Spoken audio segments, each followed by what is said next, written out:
Hi అండి, welcome back to రోజా మన chicken TV vlogs. అందరు ఎలా ఉన్నారు? బాగున్నారా అండి? మరి నేనైతే సూపర్గా ఉన్నాను. ఏంటండి వ్యూస్ రావట్లేదని నేను కూడా మీలాగా చాలా బాధపడుతున్నానండి. నా నా ఛానల్ వీడియోస్ని కూడా ముంగటికి తీసుకెళ్ళండి. మీరే కదండి మరి quick items, easy recipes, 10 minutes items అన్నీ కావాలంటే నా ఛానల్లో ఉంటాయండి. ఒక్కసారి సబ్స్క్రైబ్ చేసి చూడండి. నేనైతే పాస్తా చేస్తున్నాను. పాస్తా ఫస్ట్ ఉడకబెట్టి పక్కన పెట్టేసుకున్నానండి. తర్వాత స్టవ్ వెలిగించి గిన్నె పెట్టి ఆయిల్ వేసేసాను. తగినంత జీలకర్ర, ఆవాలు, కరివేపాకు వేసి పోపు పెట్టేసుకున్నాను.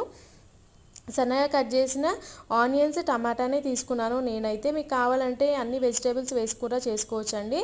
కొద్దిగా పసుపు, ఉప్పు, కారం, పాస్తా మసాలా అన్నీ వేసి వేయించిన తర్వాత ఉడకపెట్టిన పాస్తా కూడా ఇలా వేసి కలుపుకుంటున్నానండి. చూడండి, ఇలా కలుపుకొని ఒక 5 minutes స్టవ్ మీద ఉంచేస్తే సరిపోతుంది.